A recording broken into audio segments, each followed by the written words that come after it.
السلام علیکم ناظرین۔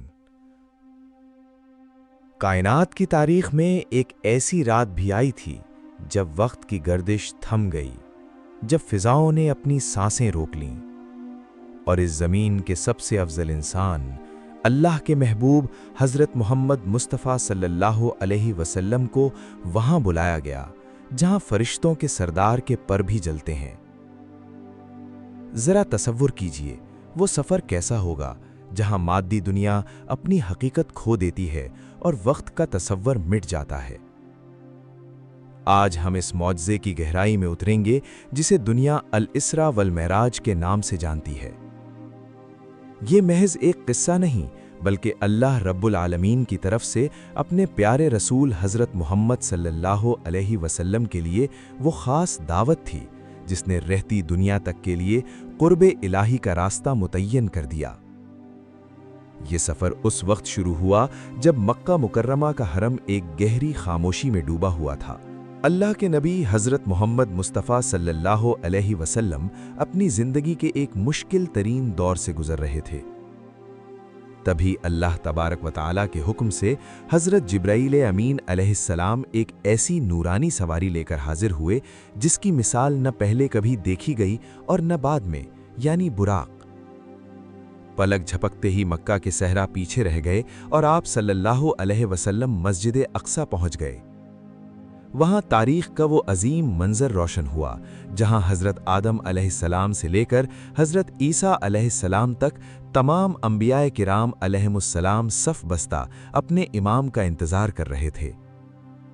یہاں اللہ عز و جل کے حکم سے آپ صلی اللہ علیہ وسلم نے تمام انبیاء کی امامت فرمائی، جو اس بات کی علامت تھی کہ آپ امام الانبیاء اور کائنات کے آخری پیغمبر ہیں۔ بیت المقدس سے وہ سفر شروع ہوا جسے عقل انسانی کبھی مکمل طور پر نہیں سمجھ سکتی۔ آپ صلی اللہ علیہ وسلم نے آسمان کی تہوں کو عبور کرنا شروع کیا۔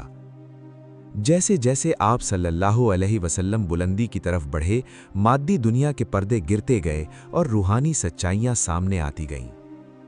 پہلے آسمان پر آپ صلی اللہ علیہ وسلم کی ملاقات انسانیت کے باپ حضرت آدم علیہ السلام سے ہوئی۔ دوسرے آسمان پر آپ صلی اللہ علیہ وسلم کی ملاقات حضرت عیسیٰ علیہ السلام اور حضرت یحییٰ علیہ السلام سے ہوئی۔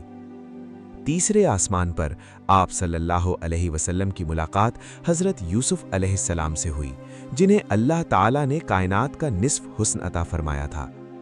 چوتھے اور پانچویں آسمان پر آپ صلی اللہ علیہ وسلم نے حضرت ادریس علیہ السلام اور حضرت ہارون علیہ السلام سے ملاقات فرمائی۔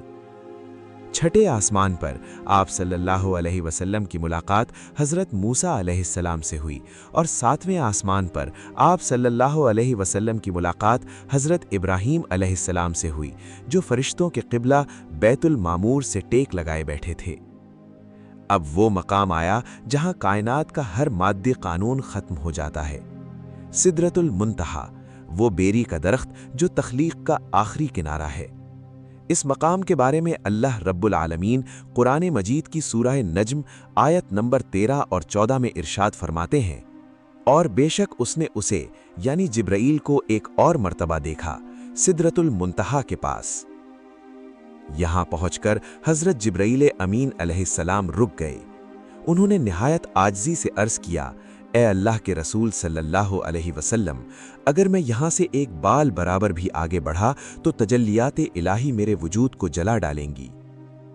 یہاں سے آگے کا سفر صرف کائنات کی سب سے عظیم ہستی حضرت محمد مصطفیٰ صلی اللہ علیہ وسلم کے لیے تھا، جہاں نہ کوئی فرشتہ تھا اور نہ کوئی دوسرا بشر۔ وہاں حضرت محمد مصطفیٰ صلی اللہ علیہ وسلم نے اپنے رب کا وہ قرب پایا جس کا تصور بھی ممکن نہیں۔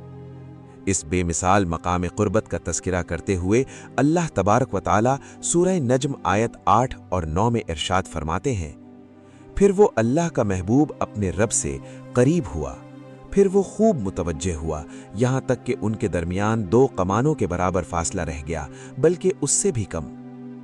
اسی مقام عالی پر اللہ تعالیٰ نے اپنی امت کے لیے وہ تحفہ عطا فرمایا جو ہر مسلمان کے لیے ایک معراج ہے، یعنی نماز۔